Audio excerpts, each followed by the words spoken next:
Hello tech enthusiasts, and welcome back to Head in the Clouds. In today's video, we'll be focusing on data persistence, which is crucial for ensuring that your data remains safe and accessible throughout the life cycle of your containers. We're excited to guide you through the ins and outs of this topic and to offer some insights on how you can use Docker to maintain data integrity and efficiency in your workflow. So let's get started and explore the world of Docker data persistence together. Docker is a useful tool for running applications and their dependencies in isolated containers. However, Docker containers store data temporarily, which means any changes made to the data inside the container would only last while the container is running. When the container stops, all the related data will be lost. And this is because Docker containers are built to be stateless. The ephemeral container file system is a temporary storage feature in Docker. It enables speedy and consistent deployment of applications across different environments without worrying about the state of a container. This feature is particularly useful for developers who can create a container, make changes to the data inside of it, test their application, and then discard the container once the testing is completed. This poses a significant challenge to data persistence, especially for applications like databases, which require data to be persistent across multiple container lifecycles. To overcome these challenges, Docker provides several methods for data persistence. The first option is to use volumes, which are a Docker-managed storage option stored outside of the container's file system. Volumes allow data to be persisted across container restarts and removals. They can be created and managed using the Docker CLI or API and can be shared among multiple containers. Another option is bind mounts, which map a host machine's directory or file into a container. This effectively shares the host storage with the container, allowing data to be persisted outside of the container's ephemeral file system. Bind mounts offer more control over the location of the data and the ability to use existing directories or files as a storage. A third option is tmpfs mounts, which provide in-memory storage that is useful for cases where just the persistence of data within the life cycle of the container is required. Unlike volumes and bind mounts, tmpfs mounts do not persist data beyond the life cycle of the container. However, they're useful for storing temporary files or caches that need to be accessed quickly.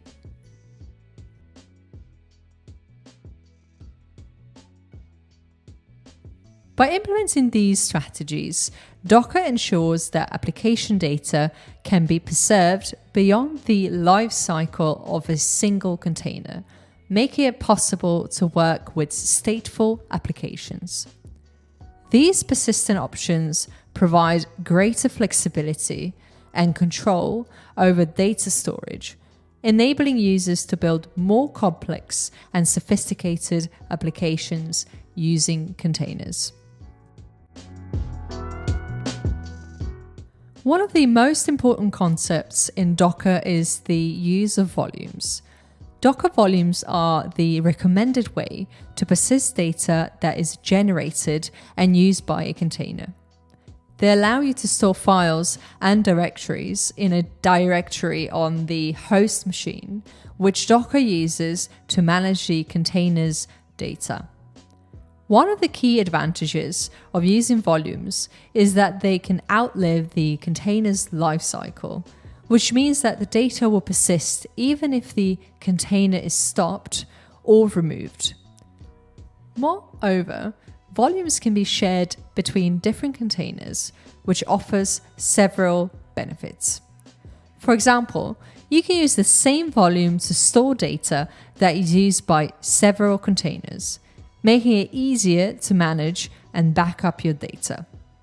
Additionally, you can use volumes to migrate data between containers, making it easy to move your data to different environments or machines. Overall, the use of Docker volumes is an essential part of Docker container management. They offer a secure, efficient, and flexible way to manage your container's data, making it easier to run your applications with confidence. Okay, so we will start by cloning our Head in the Clouds Git repository. So if we go to our internet browser here, at the top of the page, you'll be able to see the link to our GitHub repository that will take you to Head in the Clouds Docker Volume Demo repository. And if you scroll through the page, you'll be able to see some files in here, such as Dockerfile, app.py, requirements.txt, and so on.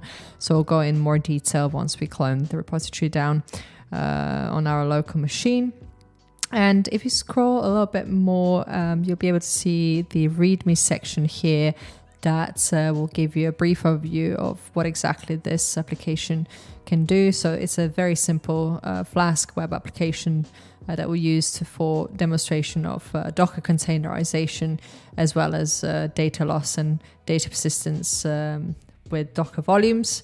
Some of the features that are included as part of this web app are a view of list of users, an option to add new users, and of course a demonstration that will be following the exercise we previously mentioned. And also here there's a getting started section that you can read through in your own free time, and always refer back to these very useful commands that you can also use for your learning purposes or building of your own portfolios. So without further ado, let's go and click on here, this code button. As we've previously added our SSH key, we'll just select SSH here and copy the URL. And if we go back to Visual Studio Code, just for the simplicity, demonstration, of course, of the file management and also execution of the command here directly in the terminal. This is our preference, of course, for this demo.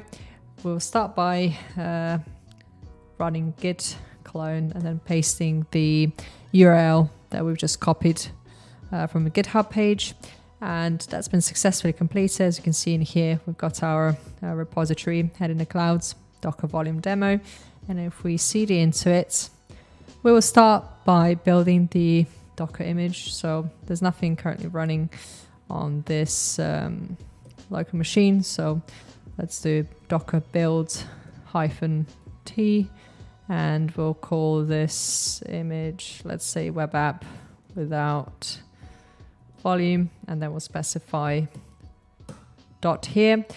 You'll be looking at this repository. So we've got, as previously mentioned, our Docker file, also the simple Flask web application, which will allow us to view the users and at the same time create new users in here, which will be relevant to the templates directory in here. We've got a couple of pages, a couple of HTML files, really simple. So the index.html is just going to list all the users, and another separate HTML page, which is going to allow us to create new users. We've also got the Docker file in here. So we're specifying from Python version 3.9. We're setting the work directory to app. We're also copying the requirements.txt file, so all our dependencies required to install this application. We'll run the installment process, specifying the requirements.txt file, copying all the necessary files, and exposing the application on port 8080 with running this command python app.py. So as we can see, we've completed successfully the build of the Docker image. So if we clear the screen and do Docker images, we'll be able to see our newly created image about a minute ago, its size and also ID. And because we're happy with this, we will continue with running the Docker container. So we'll do Docker run, and we'll run in the detached mode, and we'll specify the name of the container to be web app without volume on port 8080 on the host and the container. And also we will specify the image that we previously created, which will be web app without volume. And this is the container ID. So if we do Docker PS, you'll be able to see its relevancy. Also, it's been created a few seconds ago. The status is up and running, and also we can see it's been exposed on the desired port using the specified image. So if we go back to our internet browser, we'll be able to see on our main page, so index.html, which will be list of users. So that will be this relevant page in here. And let's say if we want to add some users, let's say my name, and we'll also add another name in here. We can obviously see that this is the page relevant to add users that we've used previously. And also if you click here, go back to users, that will display you the index.html page in here.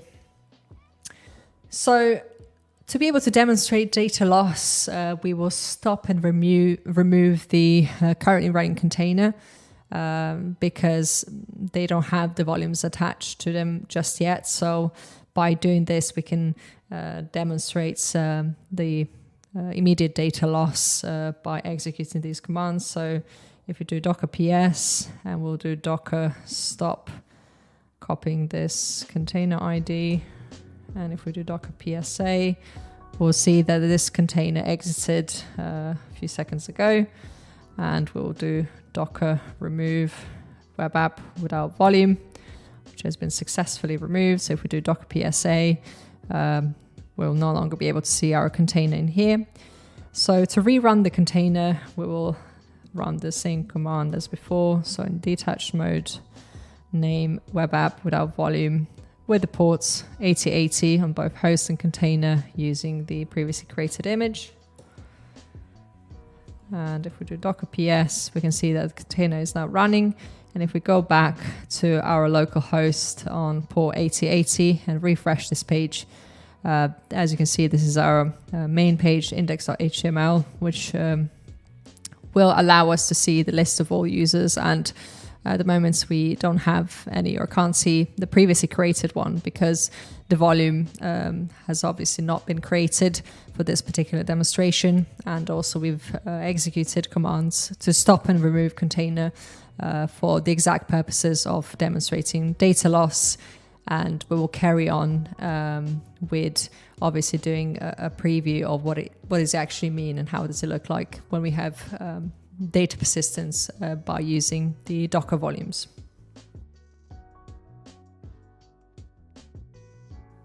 All right, so in the following section of this demo, we will focus on demonstrating data persistence using the Docker volume. So let's firstly clear up the currently running containers just so there's no interference or clashes with the running containers or ports. So we'll do Docker remove and we'll just do force remove on this specific container. As we can see, that's all cleared up at the moment. And let's minimize this. We'll open our app.py file and we'll go all the way up here where we have our app.config specifying the URI of the SQLite database. So we need to basically ensure when running, of course, applications in a Docker container with volumes, that the SQLite database file is being stored within the specified volume. So we'll modify this to use an absolute path for the SQLite database file within the app data volume. So we will update the configuration as following. So in here, we will add a couple more forward slashes, and then we will have our app data and then app.db at the very end. We'll save this to ensure that the SQLite database file is now stored in the app data directory within the volume. And after making these changes, we will rebuild our Docker image. So let's do docker build -t, and this time we will call it something a little bit more meaningful. So let's say web app with volume, and then we'll do a dot to look at the this directory. And once that is completed, we will then run the container with an additional option -v to create and mount the volume with the previously specified path. So let's do that. Docker run in a detached mode, and then name web app with volume, specifying the ports, and then -v for volume, and we're going to call it head in the clouds data. Don't worry if you haven't created it just yet, because it will do it automatically for you. And then we'll do app data using the newly created image. You can see the container ID. We can also see the app being up and running. So if we go back to our internet browser, we'll see it application up and running. So the list of users, which is exactly what we were after. And if we add again, let's say a couple of names in here, we want to use another feature, let's say an image that will include SQLite 3 for demonstrational purposes. So for example, in this case, we can use an Alpine image, which is pretty lightweight, and it will include a package manager, APK, to install additional tools. So to demonstrate that, we will execute this command, docker run, and we'll specify remove to automatically remove the container when it exits. And then we'll do -it, which will run an interactive shell. And then we will specify the volume, head in the clouds, data, app, data, using the image Alpine, and shell, let's say -c, which will execute a shell command directly inside of the container to pretty much install SQLite and then run the SQLite 3 on the database file directly itself. So we will then specify APK, add no cache SQLite, and SQLite 3 on app data app.db. Forgot to close the quotations. So because we don't have the image Alpine downloaded locally just yet, that will pull the latest image for us, as you can see, and it will take us directly to the SQLite prompt. And once we are, of course, inside the container, we can execute the queries or commands to inspect the data. So, for example, we can list all the tables by running this command .tables, and we can see the user table that we've created previously or defined in our web application. And we can also do a query to list all the contents of the user table. So that will be select star from user. And we can see a couple of users here that we've previously created, Millie and Anna. We can also see the same being displayed on our web app. And this way we can interactively explore the contents of our SQLite database stored directly in the Docker volume. So once we're happy with comparison of the same users that we've created through the web interface and also directly from our database, we will exit the SQLite, and then we will demonstrate the data persistence by repeating the same steps. So we'll do docker ps, and if I do docker stop web app with volume container, and then if I do docker remove the same container and double check that is completely gone from our local machine, we will just make sure that we can see our Docker volume being listed here. And we will rerun again docker run in a detached mode web app with volume with specified ports, and making sure that we actually attach it to the existing volume head in the clouds data app data using the image that we've created, and just ensure that web application is now down, of course, because we don't have any containers running just yet. But if we do rerun this container again, so this will be a newly created container with a new container ID. It's been created 5 seconds ago. And if we go back to our localhost 8080 and refresh the page, as you can see here, we'll be able to see the list of users that we previously created, Millie and Anna, because they've been stored in our Docker volume. And of course, we've just successfully demonstrated the data persistence exercise using the Docker volumes.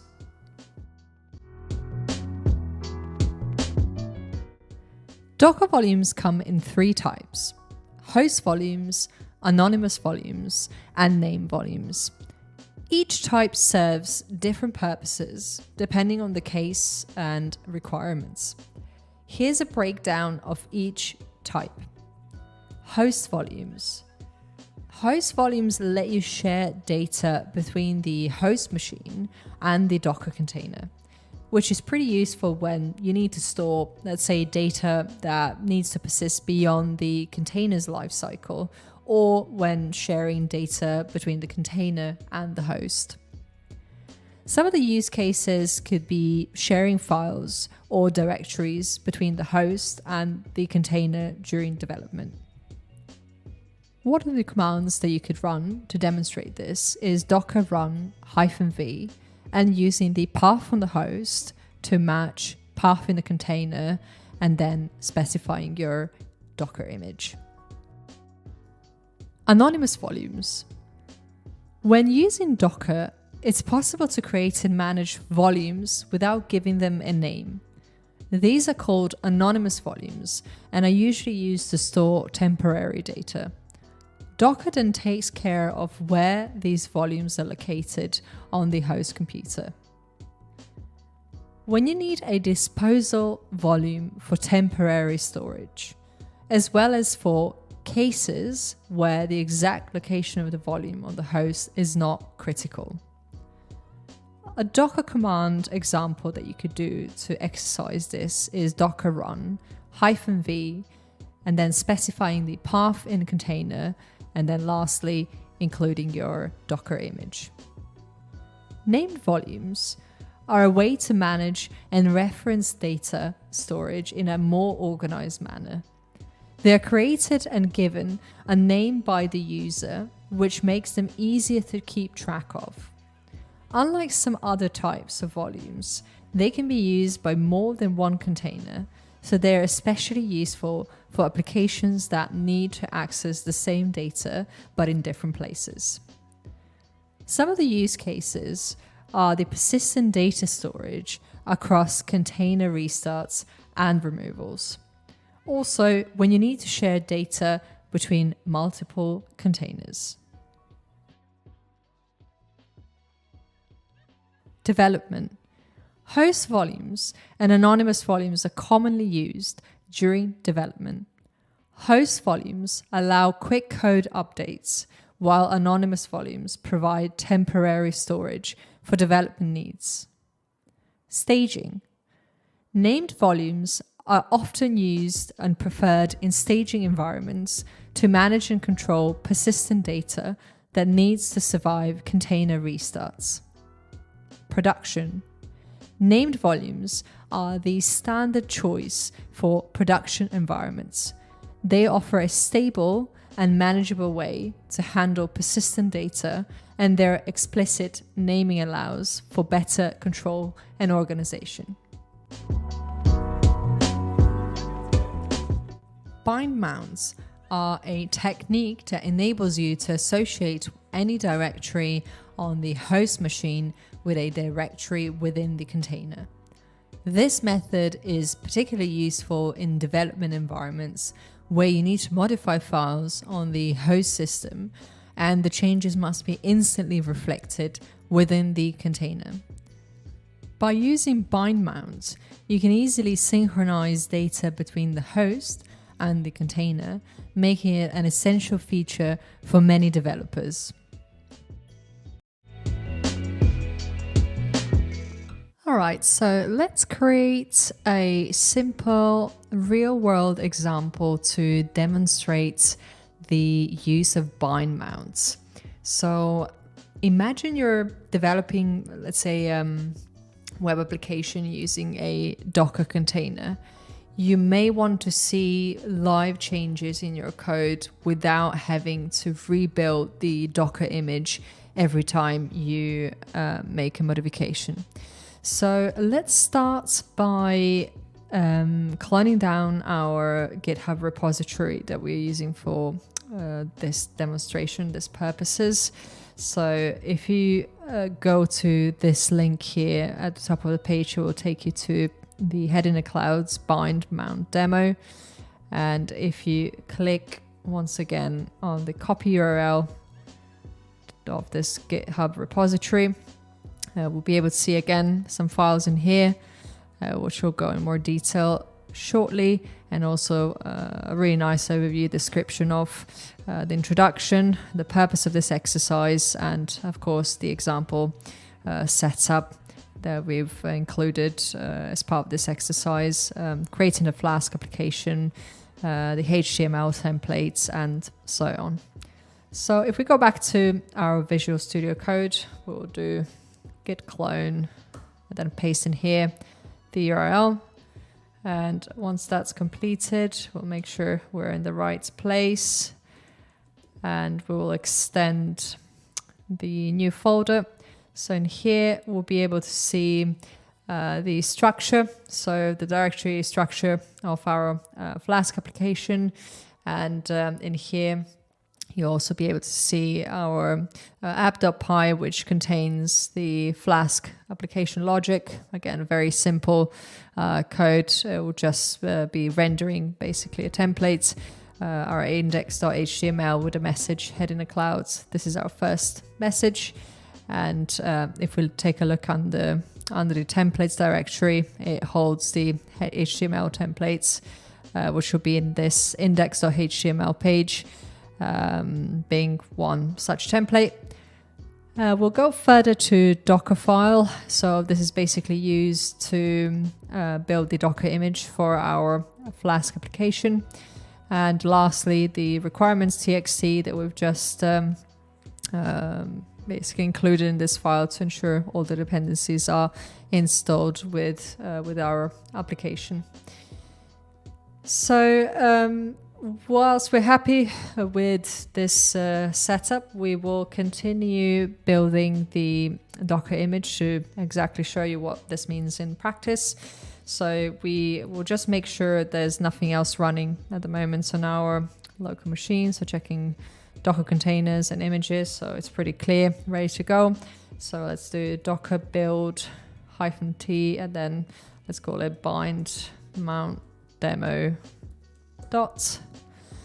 It will start building the image, and once that's completed, we will run our Docker container with bind mount. So we will mount to share our local code basically within that mount. So the following command will pretty much bind the current working directory, which will specify in the variable pwd to the app directory inside of the container. So to do that, we will run docker run -d in detach mode, and then we'll specify name of the container, which will be Flask application, let's say, and then we'll define ports on 8080, -v for volume, and then we will specify in quotations the pwd as we said earlier, and then we will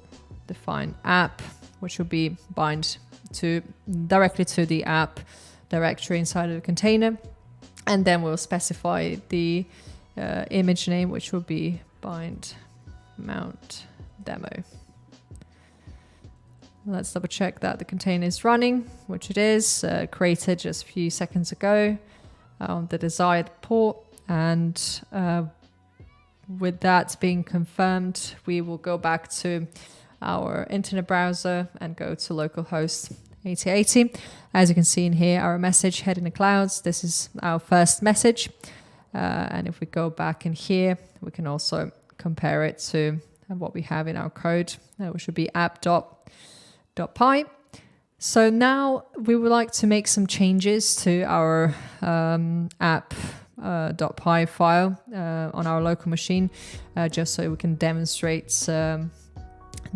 this for you, and of course make some modifications. So for example, we can update this particular message in here. Let's say this is our first message. We can say this is awesome, and then once we save those changes, we'll go back to our browser, refresh it, and then we can see that's been updated live whilst we're doing the changes. So in this example, the use of a bound mount allows our local code base to be mounted, as you've seen, directly into the app directory inside a container. Any changes that we make, of course, to the code on our host machine are immediately reflected inside of the container, providing a seamless development experience without the necessity to rebuild the Docker image for every code modification. And this is particularly useful during the development phase, so when you want to iterate quickly on your code without having to go through the image building process repeatedly.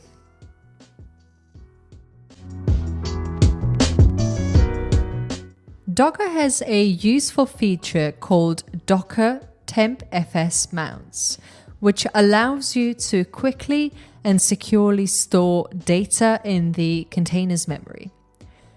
This method is faster than disk storage, and it's ideal for applications that require high performance and low latency. However, it's important to note that the data stored in tmpfs mounts is only temporary and will be lost once the container is terminated. Therefore, you should only use tmpfs mounts for storing data that can be easily recreated or is not so critical for the application's operation. Okay, so let's create an example where a web application uploads images. It also will generate thumbnails and store them into a tmpfs mount within a Docker container. We'll also use a Flask application for the this demo, this exercise. And when an image is uploaded, the server will generate a thumbnail and store it inside the tmpfs mounts. So to get started, we also have this example created in our GitHub. So just to make it easier for you, we also have it available for download. So if you go to this link here at the top of the page and look for the Head in the Clouds tmpfs mount demo, you'll be able to see, again, README file with a full description as well as the included files. We'll copy the code and we'll go back to our Visual Studio Code. Once again, we'll ensure that there's nothing running at the moment on our machine. So we have a clear start, and we'll do git clone and then paste in here our URL. Once that's done, let's just go into that directory, clear up the screen, and let's extend it real quick to see what else we've got included in here. So another Flask application, very simple, which will allow us to upload the image to this particular file path.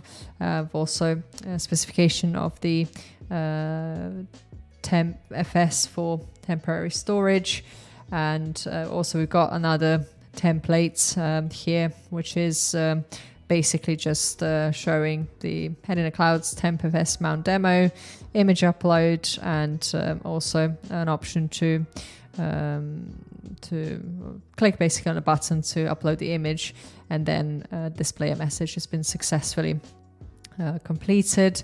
We've also got a Docker file, so setting the of course the environment for us, so installing Python version 3.9 and all the necessary steps to ensure that our application is running. So if we go back to our, let's just put that on app.py for visibility, we'll clear up the screen and we will run docker build to create the image. We can call this one image processing app, and then dots. Oh, sorry, it's a typo. So that should be build-t. And if we clear up the screen, once the image has been created, we can see in here, we will now run the Docker container creation. So we'll do docker run -d, the name image processing container, let's say, and then we'll specify tmpfs, which will be looking at this file path, and then with ports 8080 using the previously created image processing app. Now that's been created, let's do docker ps. We can see the app is up and running. We will go now back to our browser and navigate to our local host 8080, and here you'll be able to see a simple web page that we've just described earlier, allowing us to upload an image. So let's go to browse and pick one of the images from one of our mentors and also co-founders here at Head in the Clouds, Anna Quirosa. She's also very talented in photography, so we use one of her photos for this demonstrational purposes. We'll click on the upload, and then we can see the message in here, success, original image has been saved in the following file path, as well as the thumbnail has been saved at this location that we've specified earlier in the temp cache directory. And to confirm that the image is indeed being uploaded, after submitting an image through the web UI, which we just completed now, we would want to check the temp cache directory where our thumbnails are being saved to see if the image is actually being processed and saved over there. So to do that, we'll go back to Visual Studio Code and we'll run docker exec directly onto the container. So processing container, and then we'll do bin bash to get inside that container. We'll do ls temp cache to confirm indeed that the thumbnail is actually being saved in there, so we can see all the contents. Also, we like to check if the original image has been saved in the app uploads directory, also on the container. So we can do ls app and then we can do uploads, and we can see that our photo has been saved in here indeed. Additionally, another way you could check for any sort of logs on the running container, if we exit this and do docker ps, we can also do docker logs and then copy the container ID. And then here you can see that the app has been started successfully. We managed to reach to it. So we've got the HTTP code 200, and we've also got confirmation that we uploaded an image previously, and we have another confirmation of that, which will be HTTP 200 as well.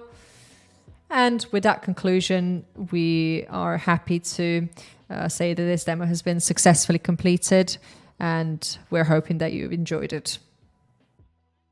To even more further define the differences between Docker volumes, bind mounts, and tmpfs mounts, we've created the following table of comparison, where we have included the use cases between these three examples, as well as the advantages and the usage, what sort of environments you would prefer, I guess, to use for each one of those when it comes to, let's say, development, staging, or production. So please take a moment to read through this table as well. With the help of Docker volumes, bind mounts, and tmpfs mounts, we can ensure that the Docker containers retain their data even through their lifecycle. These methods provide different advantages, as we could see from the examples in the previous examples from the table, with Docker volumes being the preferred option to enable the data persistence across multiple hosts, while bind mounts provide convenient access to our host's file system. Lastly, tmpfs mounts, on the other hand, offer very fast and secure storage that is perfect for temporary data. So make sure to choose the methods that, of course, best suits your needs and use cases to harness the full potential of Docker containers. Thanks for tuning in to Head in the Clouds, all things tech. If you found this information helpful, please give us a thumbs up, subscribe for more techie content, and hit that notification bell to stay updated. In our next video, we'll talk about how running your database in a Docker container can make your development process easier and streamline deployments. Until next time, thanks for watching and goodbye.